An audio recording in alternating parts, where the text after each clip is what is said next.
So, in next lecture, we'll discuss about the torque on magnetic dipole in uniform magnetic field. Last lecture में हम लोगों ने discuss किया था magnetic field at the axis of the magnetic dipole और bar magnet पे axis पे कितना मैग्नेटिक फील्ड होता है उसके बारे में हम लोगों ने डिस्कस किया था। ठीक है,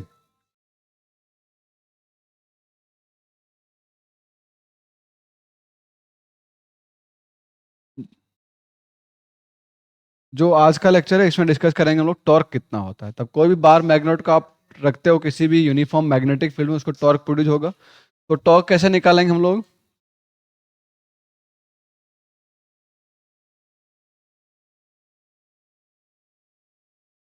तो यहाँ पे देखिए, ऐसे कोई यूनिफॉर्म मैग्नेटिक फील्ड है,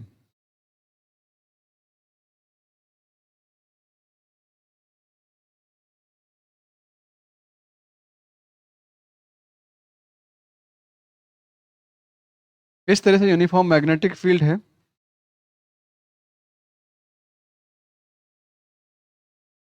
लेट बी, इसके अंदर एक बार मैग्नेट रखा हुआ है,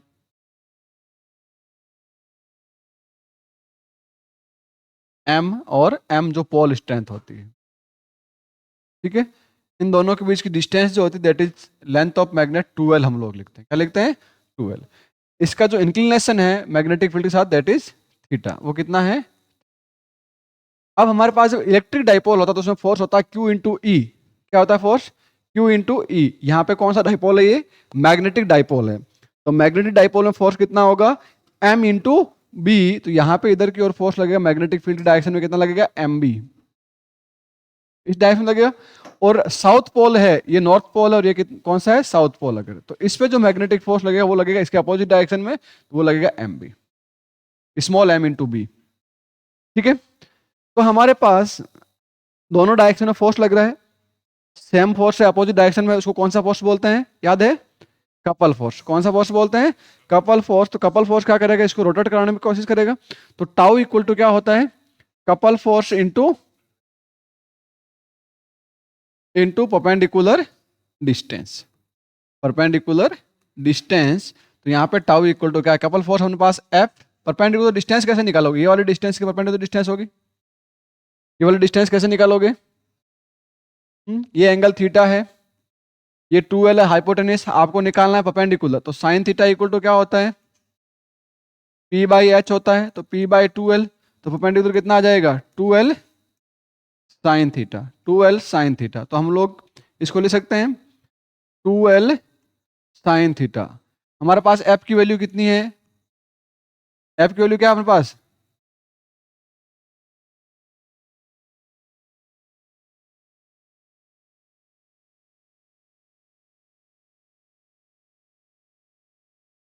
टाउ इक्वल टू क्या होगा हमारे पास? Q into B into 2L into sine theta. तो क्यू नहीं, यहाँ पे क्या होगा? MB। तो टाउ इक्वल टू, इसको ऐसे लिखते हैं B into M into 2L into sine theta. M into 2L क्या होता है? Capital M। तो टाउ इक्वल टू क्या हो जाएगा? Capital MB sign theta. तो इसको टाउ वेक्टर को लिख सकते हैं हम लोग M क्रॉस B। ये होता है टॉर्क। ये क्या होता है? टॉर्क। तो टाउ इक्वल टू MB। अगर थीटा 0 है तो टाउ होगा ही नहीं, टॉर्क होगा ही नहीं। थीटा 90 है तो टाउ इक्वल टू मैक्सिमम, ये यहाँ पे कैपिटल M लिखना। और यहाँ पे क्या लिखना है इसको? Capital M cross B vector. Notes में चेंज कर लेना ये चीज, कैपिटल M क्रॉस B होगा। समझ में आई चीज? वहां पे क्या था? P क्रॉस E था इलेक्ट्रिक फील्ड के अंदर, और यहाँ पे क्या है? M क्रॉस B है, और कोई फर्क है नहीं है। समझ में आ रही चीज? नहीं आ रही है? तो टॉर्क समझ में आ गया। टॉर्क मैक्सिमम कब होगा? जब 90 डिग्री एंगल बनेगा थीटा। और टॉर्क 0 कब होगा? जब 0 डिग्री का एंगल बनेगा। समझ में आई बात अच्छे से? कोई समस्या है टॉर्क के अंदर? कोई दिक्कत नहीं?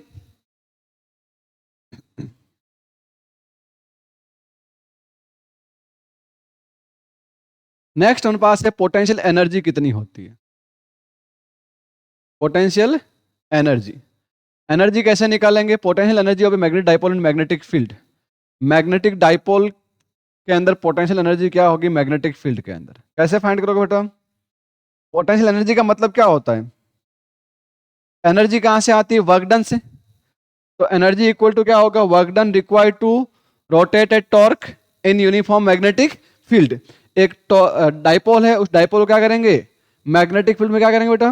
रोटेट करेंगे। तो रोटेट करने में जो वर्क होगा that work will store as potential energy. तो सबसे पहले वर्क डन निकाले हम लोग। Work done required for rotation of dipole. कौन सा डाइपोल? Magnetic dipole. तो वर्क कैसे निकालेंगे? ये आपका मैग्नेटिक फील्ड है, इसके अंदर आपने क्या रखा हुआ है? बार मैग्नेट रखा है जिसकी पोल स्ट्रेंथ m और पोल स्ट्रेंथ कितनी है? m। लेंथ कितनी है इसकी? 2l।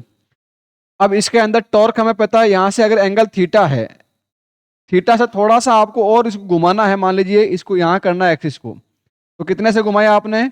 डी थीटा से। कितने से घुमाया? डी थीटा से। तो डी थीटा से घुमाने के लिए आपको क्या करना पड़ेगा? वर्क करना पड़ेगा। तो वर्क कैसे निकालते हैं? अगर टॉर्क दे रखा है, अगर फोर्स दे रखा है तो वर्क निकालते हैं फोर्स इंटू डिस्प्लेसमेंट। जब टॉर्क है तो वर्क कैसे निकालेंगे? टॉर्क है तो वर्क कैसे निकालेंगे? हैं? टाउ इंटू डी थीटा होता नहीं होता है? टाउ इंटू डी थीटा क्या होगा? W equal to tau into D theta. Tau into tau क्या था? टाउ था क्या? फॉर्मूला क्या था टाउ का? M B sine theta. तो D W equal to M B sine theta D theta. यहां तक कोई प्रॉब्लम है मेहदी भाई? पक्का? ठीक है। अब मेरे पास डी डब्ल्यू से डब्ल्यू निकालना है तो क्या करना पड़ेगा? डी डब्ल्यू से डब्ल्यू के लिए क्या करना पड़ेगा? है? इंटीग्रेट। तो बोलना बोलना शर्म आ रही है। तो integration of M B sine theta D theta. Theta कहां से होगा? थीटा 1 से मान लेते हैं थीटा 2 तक जा रहा है। एम बी तो कांस्टेंट है तो एम बी तो बाहर आएगा। Integration of sine theta D theta. Theta 1 से थीटा 2। अरे इंटीग्रेशन ऑफ साइन थीटा क्या होगा? माइनस का कोस थीटा। तो क्या लगाएंगे? W equal to M B minus cos theta, theta 1 से थीटा 2। हाँ भावना, पहले कौन सी लिमिट पुट करते हैं? ऊपर वाली। तो क्या करेंगे हम पास? W equal to M B, ऊपर क्या हो जाएगा यहाँ पे? Minus cos theta 2। फिर क्या करते हैं? माइनस करते हैं प्लस करते हैं? माइनस करते हैं। ये माइनस और ये माइनस क्या हो जाएगा? Cos theta 1। तो डब्ल्यू इक्वल टू कितना होगा उनके पास? फाइनल फॉर्मूला क्या बनेगा डब्ल्यू का? M B cos theta 1 minus cos theta 2। ये फॉर्मूला आपका बन गया। किसी भी मैग्नेट को यूनिफॉर्म मैग्नेटिक फील्ड में रोटेट करने में कितना वर्क होगा? तो क्या होगा? M B cos theta 1 minus cos theta 2। अगर इलेक्ट्रिक डाइपोल को पूछे रोटेट करने में कितना वर्क होगा तो वहां क्या होता है? PE cos theta 1 minus cos theta 2। Formula ये का सेम का सेम तरीका रहता है। अब सुनो, वर्क की क्या होगा? एज ए एनर्जी सेव होगा। एज ए एनर्जी सेव होगा। होगा कि नहीं होगा? ठीक है, यही एनर्जी है आपकी। अब अगर पूछे कि इनिशियल थीटा इक्वल टू 0 है, कितना है? 0। और थीटा 1 और थीटा 2 कितना है? थीटा। तो आप डब्ल्यू क्या ले सकते हो? W equal to U equal to M B और cos 0 minus cos theta. Cos 0 कितना होता है? 1। तो W equal to U equal to M B 1 minus cos theta. अगर आपको पूछ ले कि इक्विलिब्रियम से थीटा एंगल में ले जाने के लिए कितना वर्क होगा? इक्विलिब्रियम मतलब क्या हो गया? एंगल 0। इक्विलिब्रियम से थीटा एंगल में ले जाने जो वर्क होगा that work equal to M B 1 minus cos theta. और यही एनर्जी स्टोर होगी उसमें। कौन सी एनर्जी होगी? पोटेंशियल एनर्जी स्टोर होगी डाइपोल के अंदर। समझ में आ गई बात? कोई दिक्कत नहीं? पक्का? ठीक है।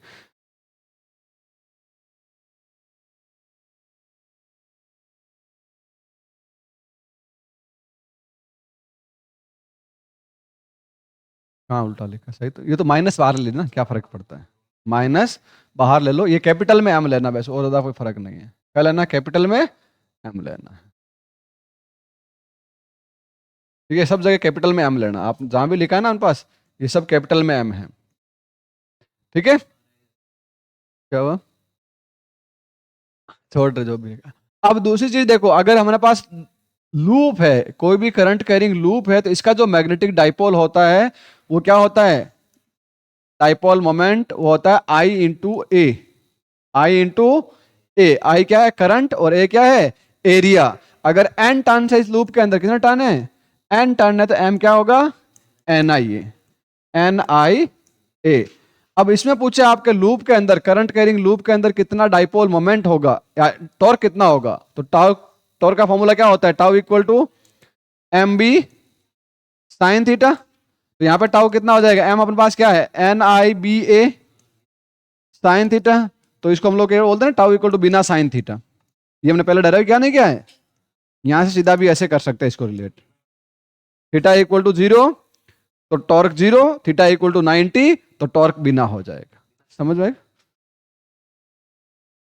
हाँ, कोई भी करंट कैरिंग लूप, कोई भी करंट कैरिंग लूप। ठीक है, अब ये पूछ रहा है कि अगर कोई इलेक्ट्रॉन है मैग्नेटिक, ये क्वेश्चन अच्छा है बेटा, magnetic dipole moment of A revolving electron, कोई भी इलेक्ट्रॉन अगर अपनी ऑर्बिट में क्या कर रहा है, रिवॉल्व कर रहा है, तो उसका मैग्नेटिक डाइपोल मोमेंट क्या होगा, 2 मार्क्स में डेरिवेशन आता है इसका। ठीक है, कैसे करेंगे वो सुन लीजिए बच्चे से।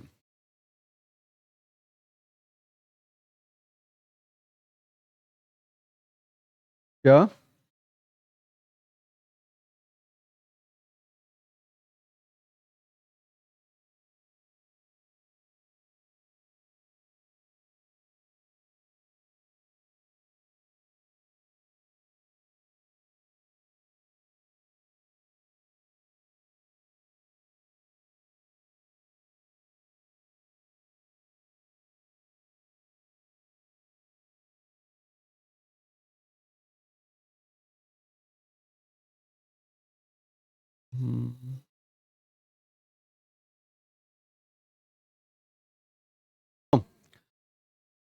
हमारे पास क्या करना है कि कोई भी इलेक्ट्रॉन जो है अपनी ऑर्बिट में क्या कर रहा है, रिवॉल्व कर रहा है। एक इलेक्ट्रॉन जो है अपनी ऑर्बिट में क्या कर रहा है, रिवॉल्व कर रहा है, तो उसके अंदर कितना डाइपोल मोमेंट होगा। तो इलेक्ट्रॉन भी क्या है, करंट कैरिंग लूप मान सकते हैं इसको, मान सकते हैं, नहीं मान सकते, क्योंकि जब इलेक्ट्रॉन चार्ज फ्लो होगा तो चार्ज के फ्लो होने से क्या होता है, करंट फ्लो होता है। इलेक्ट्रॉन रिवॉल्व कर रहा है अपने ऑर्बिट में, तो इसका मतलब इलेक्ट्रिक करंट होगा वहां पे, होगा। तो हमारे पास जो डाइपोल का मोमेंट का फॉर्मूला होता है वो तो हमने पढ़ा आई इंटू ए, आई इंटू ए। आई कैसे निकालेंगे, आई कैसे निकालेंगे, क्यू बाई टी इंटू ए, होगा कि नहीं होगा बताओ। क्यू को यहां पे लिखेंगे ई, और टी पूरा टाइम पीरियड रिवोल्यूशन का मान लेते हैं कैपिटल टी इंटू ए। अब कैपिटल टी कैसे निकालें, कैपिटल टी कैसे निकालें बताओ, कैपिटल टी कैसे निकालेंगे, time period, distance upon speed. तो ई अपॉन डिस्टेंस कितनी कवर करेगा, घूमेगा, तो रेडियस मान लेते हैं आर है, तो 2 पाई आर अपॉन में क्या जाएगा, वी अपॉन में, यहां नीचे करेंगे वो जाएगा ऊपर, इंटू ए, इंटू ए। अब मुझे बताओ एरिया क्या होगा, सर्कल का एरिया क्या होता है, पाई आर स्क्वायर, ये हो गया ए, हुआ कि नहीं हुआ, हुआ। तो अब यहां बताओ एम इक्वल टू क्या होगा, E V pi R square upon 2 pi R, एक आर से आर गया, एक पाई से पाई गया, तो क्या बचा 1 अपॉन 2 ई वी आर, जो आपको फॉर्मूला लिखा दिखाई दे रहा है, half of E V R, ऐसा लिख सकते हैं, लिख सकते हैं half of E V R. ठीक, रेडियस सब जगह कैपिटल ले लो, कोई दिक्कत है इसमें, ऐसा कर सकते हैं, half E V R, half E V R. अब एक चीज और कर लीजिए, इसको कैपिटल एम इक्वल टू, अगर मैं इसको ऐसे लिख दूं 1 upon 2 M E into M V R, M V R सुना क्या होता है, एंगुलर मोमेंटम, क्या होता है एंगुलर मोमेंटम। तो capital M equal to L upon 2m into E B लिख सकते हैं। एल क्या है यहाँ पे, एंगुलर मोमेंटम है, इसलिए यहाँ पे लिखा है देखो, ई अपॉन 2m इंटू एल लिखा है, लिखा नहीं लिखा है, दिखाई दे रहा है आपको? अब एल क्या होता है आपको पता है? Angular momentum always equal to N H upon 2 pi. क्या होता है? एन एच अपॉन, याद आया? किसका प्रिंसिपल था ये? डी ब्रो सॉरी, बोर का क्या प्रिंसिपल है? बोर का सेकंड पोस्टुलेट क्या होता है? Electron will revolve in only such orbit which angular momentum is integer multiple of H upon 2 pi. Bohr model का सेकंड पोस्टुलेट था कि नहीं था? अरे था कि नहीं था? पर पढ़े कौन सर, हम थोड़ी पढ़ते हैं ये सब। हमारे पास तो जब एक प्लेट से दूसरी प्लेट की पानी पूरी खाने का वक्त मिले तो पढ़ाई करें, हैं? वो भी फैशन में। अच्छा, तो अब देखो, एल को क्या ले सकते हैं हम लोग? एल इक्वल टू होता है एन एच अपॉन 2 पाई। क्या होता है? N H upon 2 pi. तो यहां से ऐसे लिख देंगे, M equal to N H upon 2 × 2 4 pi M into E. ये भी लिख सकते हो इसका, ये ध्यान रखना, ये सारे फॉर्मूले एग्जाम में आ सकते हैं। ठीक है, कर लोगे याद या नहीं करोगे? करना तो पड़ेगा ही, और कोई ऑप्शन भी तो नहीं है। ठीक है, आगे अपन देखें तो गाउस लॉ फॉर मैग्नेटिज्म क्या होता है पता है? और इसको एक चीज और ध्यान दीजिए, बोर मैग्नेट्रॉन होता क्या है? The magnetic dipole moment associate with the electron due to the orbital motion in the first orbit of hydrogen atom. इसको बोलते हैं बोर मैग्नेट्रॉन। क्या बोलते हैं? Bore magnetron. जिसमें एन क्या हो जाएगा? 1 हो जाएगा। एन क्या हो जाएगा? 1। तो आपका जो बोर मैग्नेट्रॉन म्यू बी आएगा वो क्या बनेगा आपका?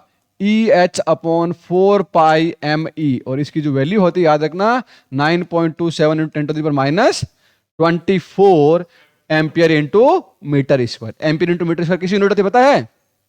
एम्पियर इंटू मीटर स्क्वायर किसकी यूनिट होती है? हैं? एम्पियर इंटू मीटर स्क्वायर किसकी यूनिट होती है?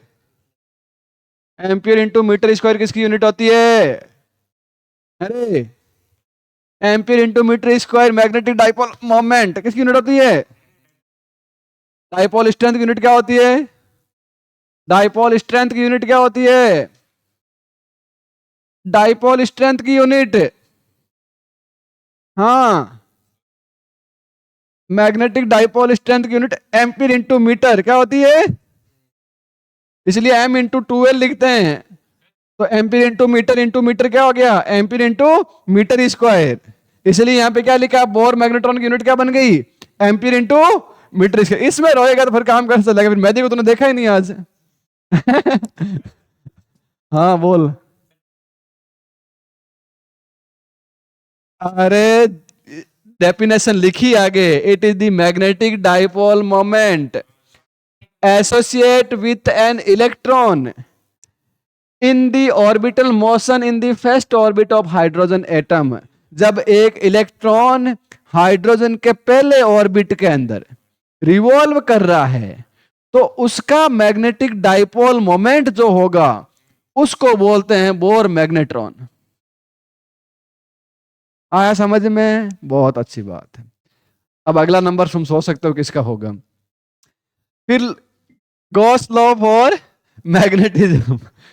गॉस लॉ फॉर मैग्नेटिज्म क्या कहता है कि किसी भी गॉसियन सरफेस में या क्लोज सरफेस में जो नेट मैग्नेटिक फ्लक्स पास होगा वो कितना होगा? 0 होगा। वो क्या होगा? 0 होगा। हाँ दीदी, आप बताओगे कि अगर कोई भी इलेक्ट्रिक फील्ड में अगर बात करें तो वहां पे इलेक्ट्रिक फील्ड के लिए गॉस लॉ क्या होता है? हाँ, इलेक्ट्रिक फील्ड के लिए गॉस लॉ क्या होता है बता? रुक जा ना।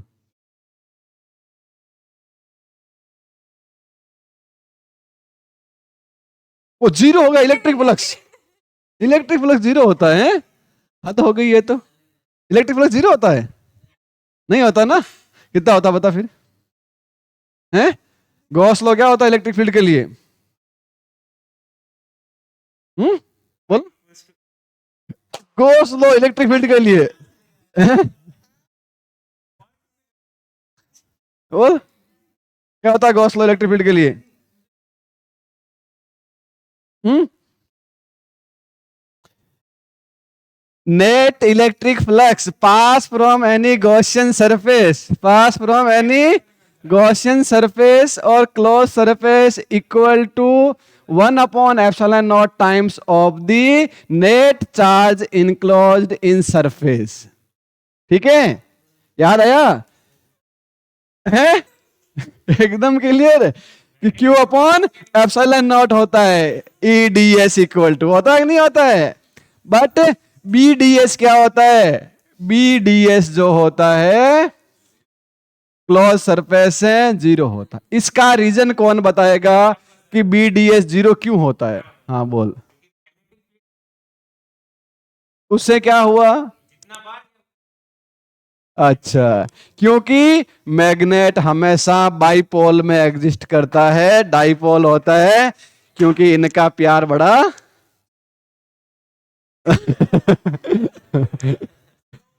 हाँ, क्योंकि जब इनको तोड़ दोगे मैग्नेट को तो भी दो डाईपोल वापस से बन जाते हैं। मैग्नेट कभी भी सिंगल पोल में एग्जिस्ट नहीं करता है, इसीलिए जितना नॉर्थ पोल से मैग्नेटिक फ्लक्स आउट होगा उतना ही साउथ पोल से वापस फ्लक्स क्या हो जाएगा?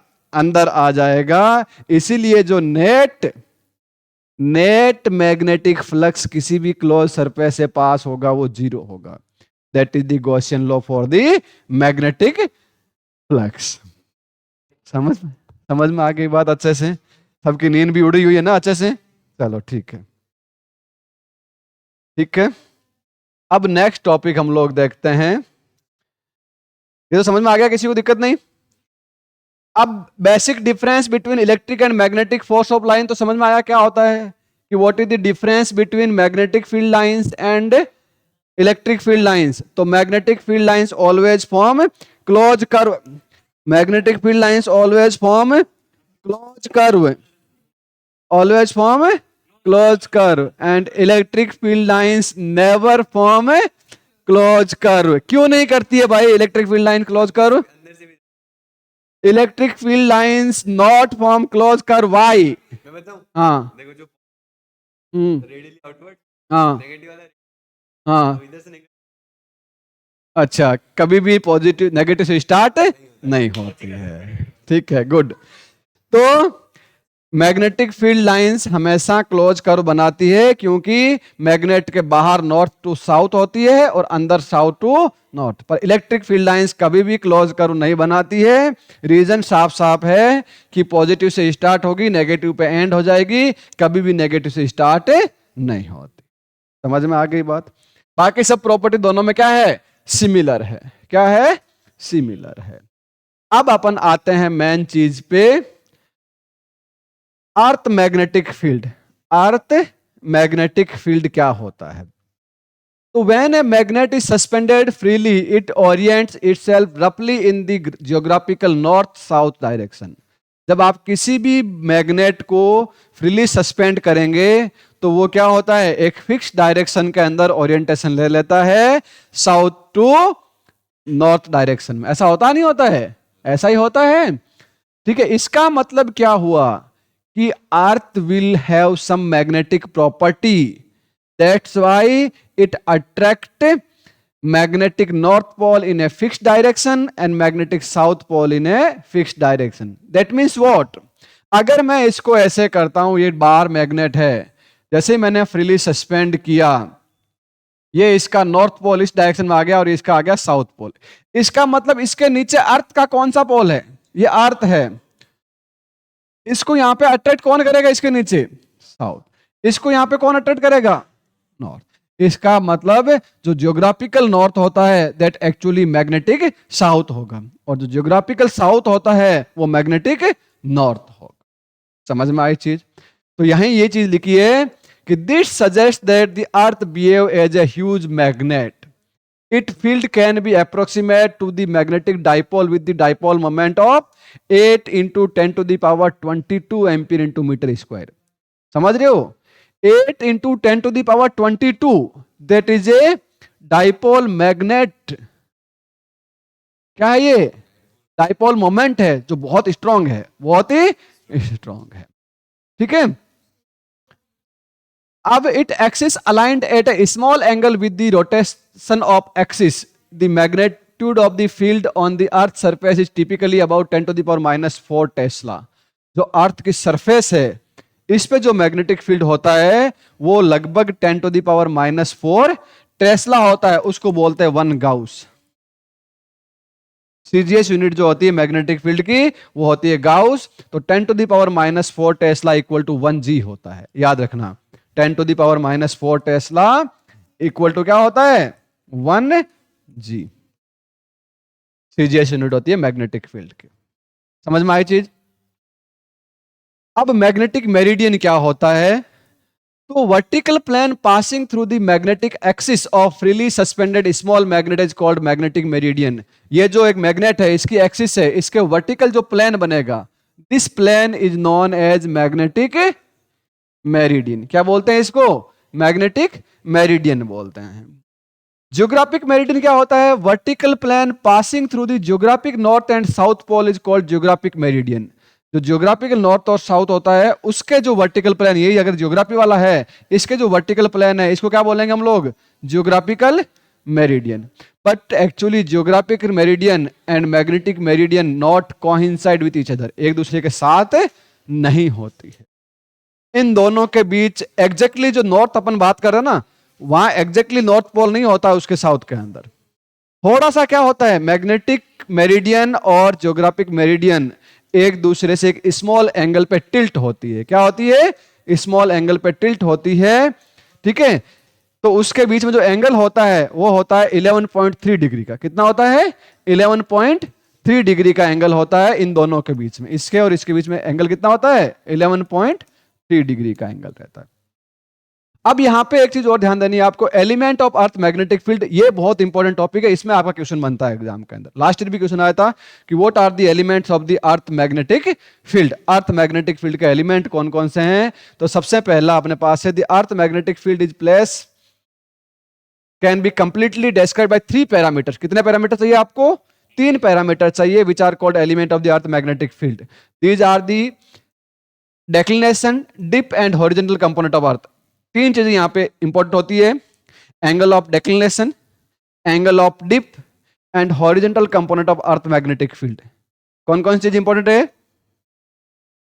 Angle of declination, angle of dip, horizontal component of earth magnetic field. तो सबसे पहले देखिए angle of declination, it is the angle between the geographic meridian and magnetic meridian. जो ज्योग्राफिक मेरिडियन है और मैग्नेटिक मेरिडियन है उनके बीच का जो एंगल है उसको क्या बोलेंगे? Angle of declination. इसका मतलब एंगल ऑफ डेक्लिनेशन कितना होता है नॉर्मली अर्थ में? 11.3 degree. Angle of dip, it is the angle made by the earth total magnetic field with the horizontal direction.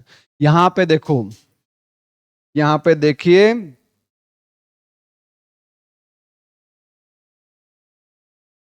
जैसे हमारे पास अर्थ है, ये वाली अर्थ है, ध्यान से समझिएगा। इसके अंदर मान लीजिए ये आपकी ज्योग्राफिक मेरिडियन है। क्या है? Geographic meridian. तो इसके जस्ट थोड़ा सा एंगल पे क्या रहता है आपका? मैग्नेटिक मेरिडियन रहता है। तो ये जो एंगल बनता है इन दोनों के बीच में, ये कितना बनता है? 11.3। ये तो हो गया एंगल ऑफ डेक्लिनेशन। क्या हो गया? Angle of declination. अब आपका अर्थ के ऊपर एक ये हॉरिजॉन्टल मैग्नेट है BH किसी पर्टिकुलर पॉइंट पे, BH, और नेट मैग्नेटिक फील्ड जो जा रहा है वो जा रहा है इधर B। क्या जा रहा है? B। इन दोनों के बीच का जो एंगल होता है, इन दोनों के बीच का एंगल जो होता है दैट इज डेल। क्या है? डेल।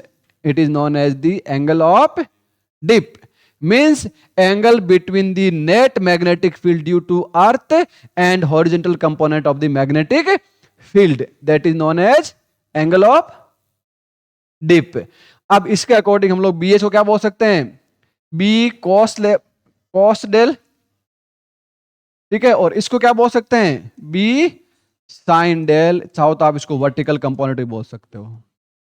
तो अपने पास जो नेट B होगा वो क्या होगा?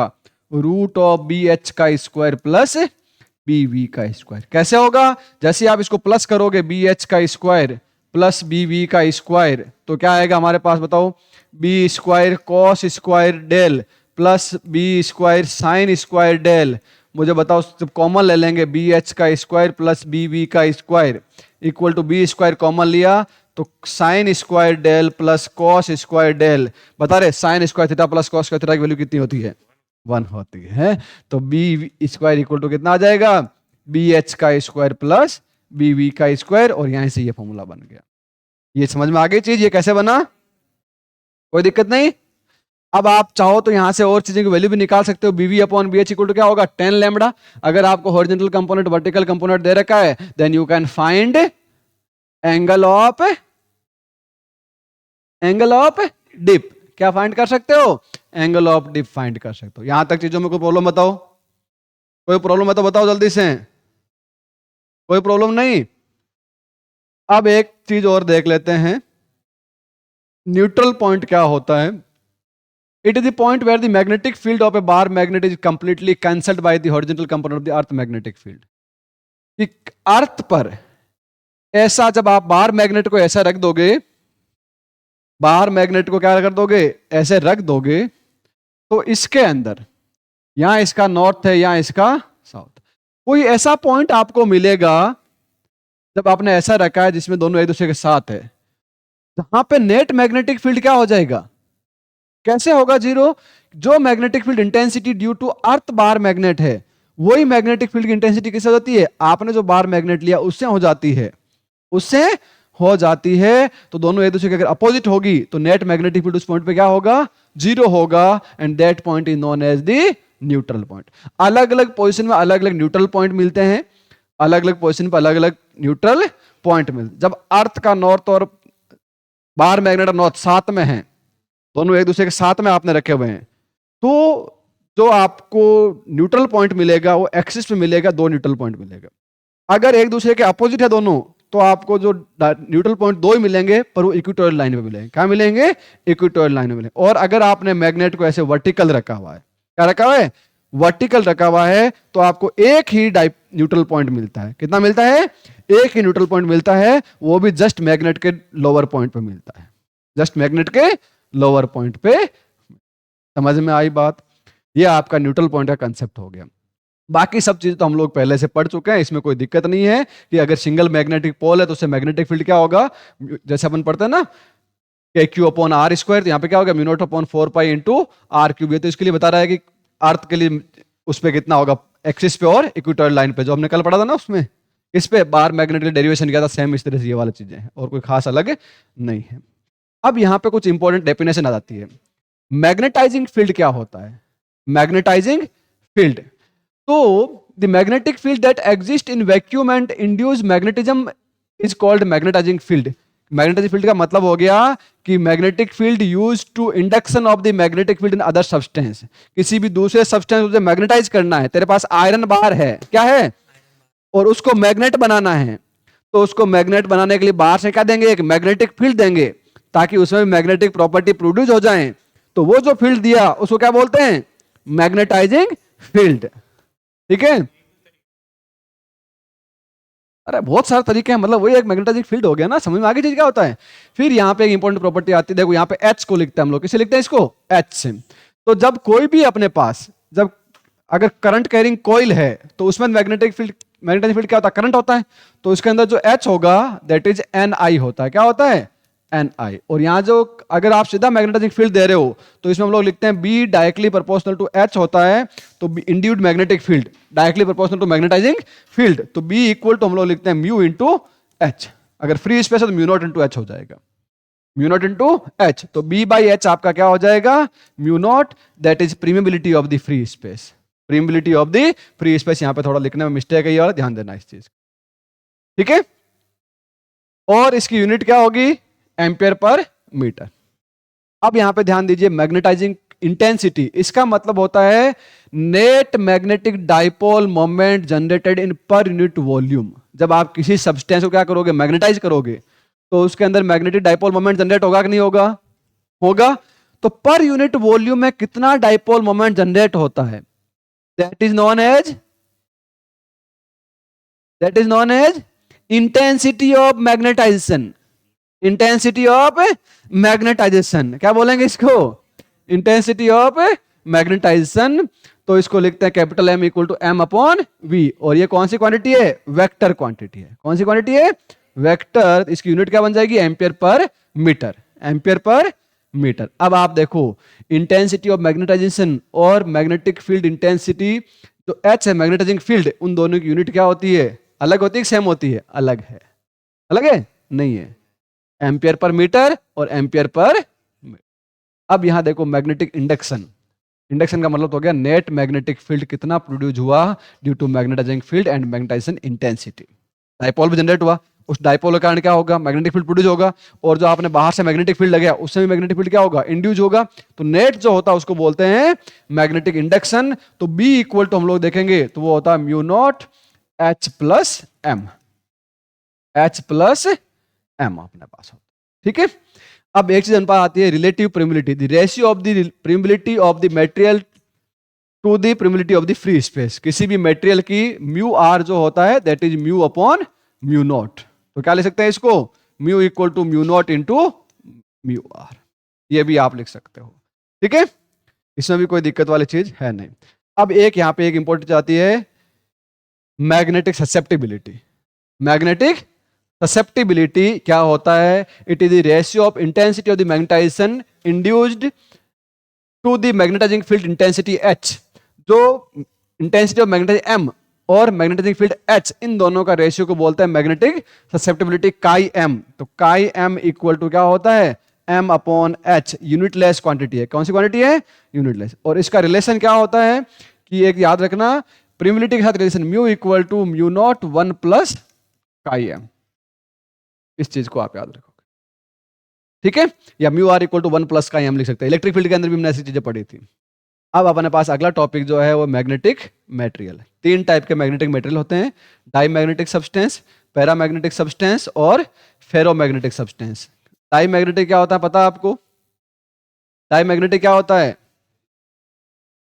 जिसके अंदर जब अगर मैग्नेटाइजिंग फील्ड देंगे तो उसके अंदर मैग्नेटिक फील्ड इंड्यूस नहीं होगा, अगर होगा तो भी क्या होगा? वीकली अपोजिट डायरेक्शन में हो जाएगा। वीकली अपोजिट डायरेक्शन में होता है। पैरामैग्नेटिक में क्या होता है? मैग्नेटिक फील्ड इंड्यूस होता है पर इतना स्ट्रांग नहीं होता है, वीक होता है। और तीसरा जो है फेरोमैग्नेटिक में क्या होता है? स्ट्रांगली मैग्नेटाइज हो जाता है। स्ट्रांगली मैग्नेटाइज हो जाता है। ठीक है, अब इसके अंदर बात करें तो magnetic susceptibility small and negative for diamagnetic substance. Diamagnetic के लिए क्या होगी? नेगेटिव होगी। एंड पैरामैग्नेटिक सब्सटेंस के लिए पॉजिटिव होगी पर स्मॉल होगी। एंड फेरोमैग्नेटिक सब्सटेंस के लिए काई की वैल्यू क्या होगी? लार्ज होगी, बहुत बड़ी होगी। समझ में आई बात? तो slightly less than 1 for diamagnetic substance negative के अंदर, slightly greater than 1 for paramagnetic substance and order of the 1000 for the ferromagnetic substance. ये जो होती है मैग्नेटिक ससेप्टिबिलिटी की वैल्यू होती है अलग अलग मैग्नेटिक सब्सटेंस के लिए। अब यहां पे ये कहता है Curie law and Curie Weiss law. Curie law क्या कहता है कि magnetic susceptibility of any substance is directly proportional to 1 upon T, या we can say inversely proportional to temperature। inversely proportional to temperature, तो chi inversely proportional 1 upon T, तो chi equal to C by T लिखते हैं। तो सी यहाँ पे क्या? Curie constant है। क्या है? Curie constant. फिर क्यूरी टेम्परेचर का मतलब क्या होता है पता है? कि temperature above which the ferromagnetic substance become the paramagnetic. ऐसा टेम्परेचर जहां पे फेरोमैग्नेटिक सब्सटेंस क्या होता है? जैसे जैसे किसी सब्सटेंस का टेम्परेचर बढ़ाते हैं मैग्नेटिक प्रॉपर्टी का लॉस होता है। फिर ऐसा टेम्परेचर जहां पे फेरोमैग्नेटिक पैरामैग्नेटिक में क्या होता है? कन्वर्ट हो जाते हैं, उसको बोलते हैं क्यूरी टेम्परेचर। क्या बोलते हैं? क्यूरी। ठीक है, और इसी को हम लोग बोलते हैं कि क्यूरी वाइस लॉ बोल जाता है। Curie law of ferromagnetic substance above the Curie temperature होता है chi M equal to C dash T minus T T. तो उसने क्या बोला कि भाई जो काई है वो डायरेक्टली प्रोपोर्शनल टू केवल टी नहीं होता है, 1 अपॉन टी होता है, वो काई एम जो होता है directly proportional to T minus T C होता है। टी माइनस टी सी होता है। ठीक है, समझ में आई बात? तो ये चीज बोलते हैं क्यूरी वाइस लॉ। क्या बोलते हैं? Curie Weiss law. इतना ही है आपके सिलेबस। हिस्टेरिसिस भी थोड़ा बहुत मैंने पढ़ाया था वैसे सिलेबस में, आई थिंक हिस्टेरिसिस आपके। ठीक है, हिस्टेरिसिस में क्या होता है? जब अपन किसी भी सब्सटेंस को बार बार क्या करते हैं? मैग्नेटाइज करते हैं और डीमैग्नेटाइज करते हैं तो एनर्जी का लॉस होता है। क्या होता है? एनर्जी का लॉस होता है। तो इसका अंदर क्या होता है? देखो सुनो, चीज सुनिए आराम से, ये भी समझ लीजिए हिस्टेरिसिस कर्व क्या होता है, काम आएगा कहीं ना कहीं। हिस्टेरिसिस कर्व ये अपना इंडक्शन है, मैग्नेटिक इंडक्शन किसके कारण है? मैग्नेटाइजिंग फील्ड के कारण है। आप किसी भी सब्सटेंस में जब H नहीं लगा रहा तो मैग्नेटिक इंडक्शन जीरो है। जैसे जैसे आप H बढ़ाओगे मैग्नेटिक इंडक्शन की वैल्यू बढ़ेगी, ऐसे बढ़ेगी। फिर आप अगर H की वैल्यू को कितना ही बढ़ा दो, एक फिक्स पॉइंट के बाद इंडक्शन नहीं बढ़ेगा। अब आप अगर H को कम कर रहे हो तो B भी क्या होगा, कम होगा, पर सेम पाथ से नहीं होगा। आप देख रहे हो जब H को जीरो कर देते हो तो भी कुछ न कुछ इंडक्शन क्या होता है, रिटेन रहता है। इसको बोलते हैं रिटेंटिविटी। क्या बोलते हैं, रिटेंटिविटी। अब आप पीछे की ओर बढ़ाओगे H को दूसरी डायरेक्शन में तो एक ऐसा पॉइंट आएगा जहां पे मैग्नेटिक इंडक्शन क्या हो जाएगा, जीरो। तो यहाँ पे जो नेगेटिव में आपने H लगाया अपोजिट डायरेक्शन में, that is known as a coercivity. क्या बोलते हैं उसको, कोरेसिटिविटी। इसके बाद वापस आप नेगेटिव बढ़ाओगे इस तरह से आपका जाएगा, वापस इस तरह से कर्व फॉलो होगा और कुछ इस तरह का बनता है। ये जो कर्व होता है इसको क्या बोलते हैं, हिस्टेरेसिस कर्व। क्या बोलते हैं, हिस्टेरेसिस कर्व। और इस कर्व का जितना एरिया होता है that is equal to hysteresis loss. क्या होता है, जब ट्रांसफॉर्मर आपने एक लॉस पढ़ा था हिस्टेरेसिस लॉस ट्रांसफॉर्मर के अंदर, वो इसी कारण होता है किसी सब्सटेंस को बार बार मैग्नेटाइज और डीमैग्नेटाइज करते हैं ना, तो मैग्नेटिक इंडक्शन के अंदर एनर्जी का लॉस होता है and that loss equal to hysteresis loss. और ये इसके एरिया पे डिपेंड करता है, जितना एरिया ज्यादा होगा उतना ही लॉस ज्यादा होगा। तो सॉफ्ट आयरन के अंदर, सॉफ्ट आयरन और स्टील की बात करें तो सॉफ्ट आयरन के अंदर जो हिस्टेरेसिस कर्व बनता है वो कुछ आपका इस तरह से बनता है, और स्टील के अंदर बात करें तो कुछ इस तरह का बनता है। दोनों में फर्क समझ में आ रहा है, इसका एरिया बहुत ज्यादा है स्टील का और इसका एरिया क्या है, बहुत ही कम है। इसमें रिटेंटिविटी हाई है और कोर्सिविटी क्या है, लो। इसमें रिटेंटिविटी लो है, कोर्सिविटी क्या है, ज्यादा है। ठीक है, तो स्टील को मैग्नेटाइज डीमैग्नेटाइज करना हार्ड होता है, सॉफ्ट आयरन को मैग्नेटाइज डीमैग्नेटाइज करना क्या होता है, इजी होता है, और उसमें हिस्टेरेसिस लॉस भी कम होता है। इसलिए ट्रांसफार्मर की कोर किसकी बनी होती है, सॉफ्ट आयरन की बनी हो। समझ में आई बात। So this is all about this chapter. ठीक है, नेक्स्ट कल आपको क्या करना है, ये सारी चीजें आपको क्या करनी है, समझ गए। तो इस चीजों को अच्छे से पढ़ लीजिए।